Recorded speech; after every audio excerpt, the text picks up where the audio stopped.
Today, I'm going to be interviewing the owner of this V10 BMW M5. This is the E60 generation from 2006. It's on BBS LMs and it is supercharged. We're going to find out all about this car, why the owner loves it, and of course, why he drives it.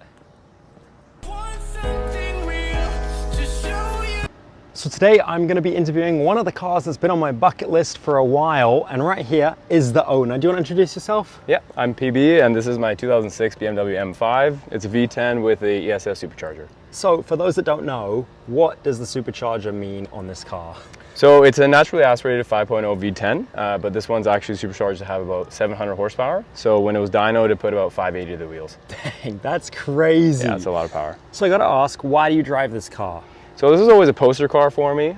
This and the 46 M3 I have was always a dream car of mine. I really like the naturally aspirated engines that BMW makes.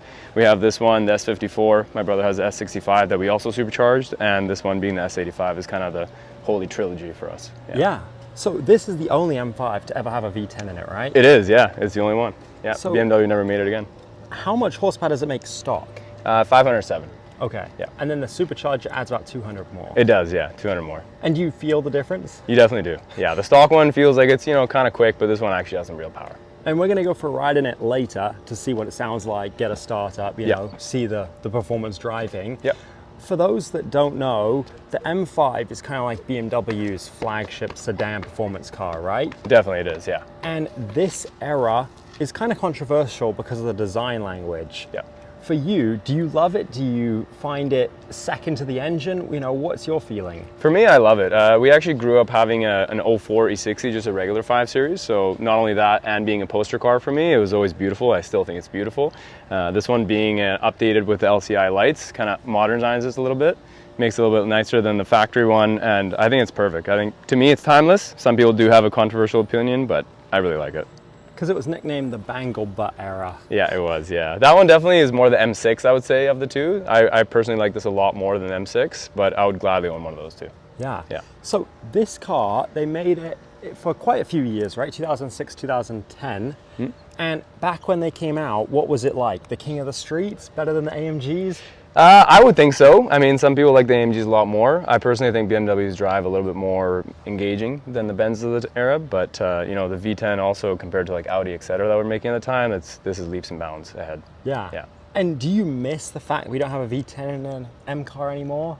I do, yeah. I mean, as you've seen, everyone's going kind of turbo, smaller engines. Benz made the new, 4-cylinder turbo for the C63, so everyone's going smaller and smaller, and just kind of losing the whole point, right? Yeah. So a lot of people say this is F1 derived. Is that true? It is, yeah. So this is actually a period where BMW brought in their F1 team and they worked on it. That's kind of why there's a big difference between this and an E39 M5 to this. E39 M5 is a great car, but it feels kind of like a 540 that was really upgraded, whereas this is a completely new car compared to like the 550 that would be below this. Yeah. And now, why did you specifically want to supercharge your M5 instead of keeping it stock? Yeah, so I would love to take full responsibility or everything that was done to the car. So I bought it previous to the owner that was actually local. He actually supercharged it, and he did the throttle bodies and the rod bearings. So having that kind of history and such a big job on the car, it kind of boosted my confidence buying it. And given the cars I saw before, this one actually had everything I wanted. So then the previous owner supercharged it, you put the BBSs on, I'm assuming? Yeah, correct. Yeah, I did that. I did a lot of touch-ups around the car. I did the LCI upgrade to the car. Also, interior just had a bunch of stuff that was worn because of the age, and I kind of updated everything, yeah. But why did you opt for a supercharged one, not just a stock one? Honestly, that's because the stock one's a little bit slow for what it is. The car is still 4,000 pounds, so it's not a light car. The stock one just feels similar to like an E90 M3. It's not super quick, but this actually feels like a proper fast sedan. Yeah, so this car with 700 horsepower, does it get rowdy in the rear, or is it pretty good? I mean, it does, but I mean, that's kind of where the weight plays in its favor. The weight actually helps put down the power. So this is only running at 285 on the rear. I wanted to run at 295, but given the spec of these wheels, I couldn't really fit much more. But it actually puts down the power pretty well. So when you drive this car, does it still scare you? I wouldn't say so. It's manageable now, right? But as everyone says, you get used to the power at some point. Yeah, and compared to your E46 M3, how would you kind of describe the differences? Honestly, this sounds a lot better. That's number one, and it's a lot more comfortable. That's the other thing. But just the feelings this car gives you, it's something else because you're getting that V10 blaring behind you. Yeah, And then they put the V10 in the M6, which I actually did an interview on V10 M6 before. Any other cars got the V10? No, that was it. BMW, they just did this. They also did a really cool M5 CSL, which I wish they kind of made more of. The annoying thing about this car is that it was a generation where they had the E90 M3 that had the DCT transmission, but this just had the SMG3.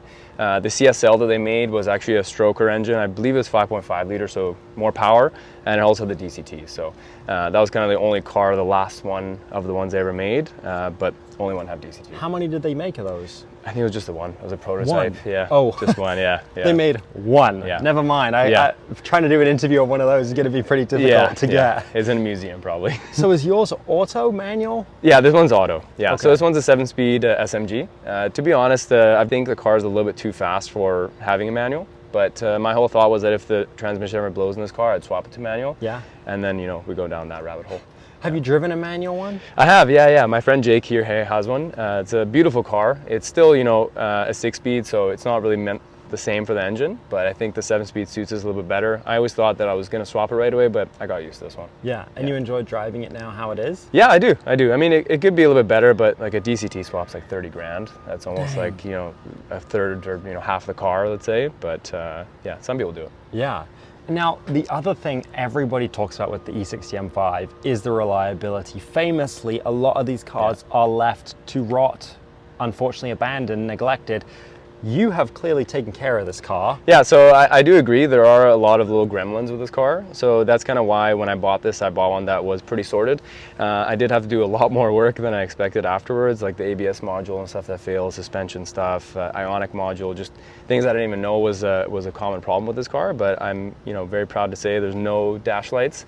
You'll see later we can prove it. Absolutely no Christmas tree. So when you have that, it's a very fun experience. Because a lot of people get scared away from buying one of these because they're just terrified they're going to buy it. It's going to bankrupt them. Yeah, it's true. I mean, it's not cheap to own. At the end of the day, it's still a V10, right? So everything you do is times by 10. Coil pack, spark plugs, all that stuff adds up. The only thing that actually makes this car worse than the others, the supercharger every time needs to come off when you're working on it. So it adds a little bit more labor and whatnot to the car. Yeah. So what's it been like owning, maintaining, driving an E60 M5? Honestly, overall, it's been pretty great. I haven't had a time where it's really broken down and left me stranded, so no complaints there. But I haven't taken on a super long road trip, maybe like 400 or 500 kilometers or something. Yeah. The main issue with this car, which I haven't said yet, is the mileage is terrible. It gets about 7 miles a gallon, or maybe 30 liters per 100. So you're getting maximum 200 kilometers per tank. Yeah. Are you kidding me? It's that bad. It's that bad. Yeah. Well, when we go for a drive, record where the gas is now, and you'll see the needle drop. Yeah. Oh my gosh. Well, speaking of that, can we hear it? Can we get a startup? Because that's kind of the selling point of this car. Of course, yeah. That's the best part, yeah. And then we'll go for a ride. Yep, sounds like a plan. Let's do it.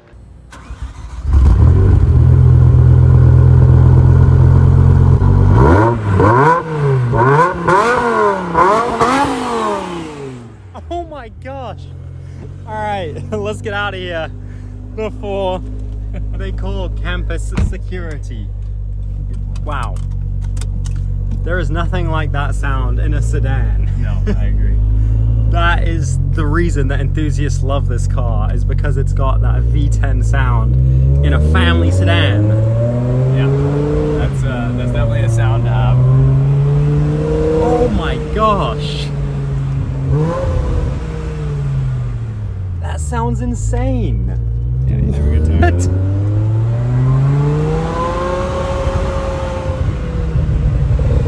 So 200 kilometers a tank. Yeah. That's not even miles. Yeah, no, we're getting maybe like 140 miles per tank, yeah.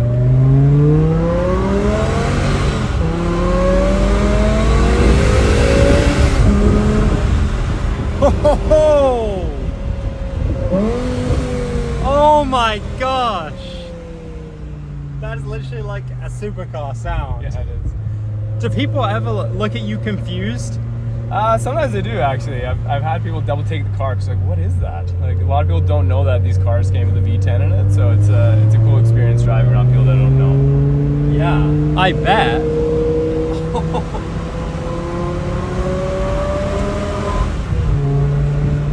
Oh my goodness. So is this the reason you bought the car? It is, yeah. As soon as I got in this car and I turned it on, I knew that I made the right choice. Yeah. Wow. I've always wondered like what it would truly sound like, you know, in one of these cars. Hearing it, and it's crazy. This lives up to it. Is this a stock exhaust? No, it's not. So this is fully catless because the Supercharger you need it. It has a midsection with resonators, and it's a Billy Boat muffler. So it's kind of a old school exhaust that they made for these cars back in the early 2000s. And I think it's got the right pitch in the sound. It's not too crazy loud, but it's got the right note. Yeah, that's pretty cool. Now, in terms of the M5, do you think this is the best generation? I do. I personally love it. I mean, I would love an V10 M5 as well too, but that has its own issues. I've driven a few, and to be honest, it didn't really wow me. I haven't driven one that's been modded, so that's probably something to drive. And the new ones I really like. The F90 is a great car, but they're pretty expensive too. That's the other thing. Yeah, very expensive, like $100,000 plus almost in Canada. Yeah, you got it. Yeah, it's not cheap.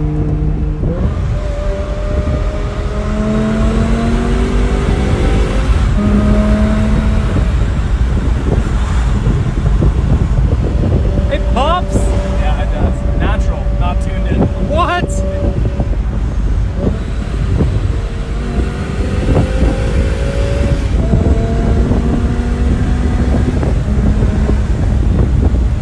That sound is crazy, and the seat is like auto bolstering right here. Yeah. Which is crazy. Yeah, this is one of the cars where they did a lot of cool stuff from BMW. It's pretty much a fully loaded car. The only thing it's missing is cooled seats, but I'm kind of happy it doesn't have it. The perforated seats usually kind of wears a lot, so it's actually nicer that it doesn't have them. Yeah, because when you turn, literally, you guys can't see, but this bolster moves in and then out depending on which way the car is turning. So, we'll kind of show right there. Can you see? Look at that. What?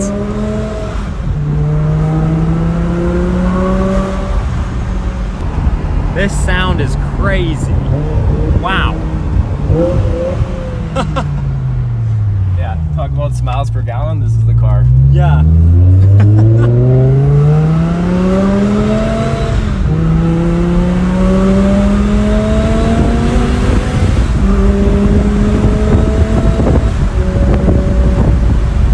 Now I do have to ask one more question. For someone buying one of these, what should they look out for? So I think like every car that comes from BMW, you got to buy it from an enthusiast. That's number one. Always a good idea to find someone who has a good maintenance or service history. If they've worked on the car themselves, you know, if they have photos and whatnot, that's at least good. You can't always trust what everybody says. Not to mention, you know, they take good care of the car in general. If you find a car that's rat bagged, it's not worth it. Honestly, you got to spend the extra money to get a good car, and then everything goes a lot easier.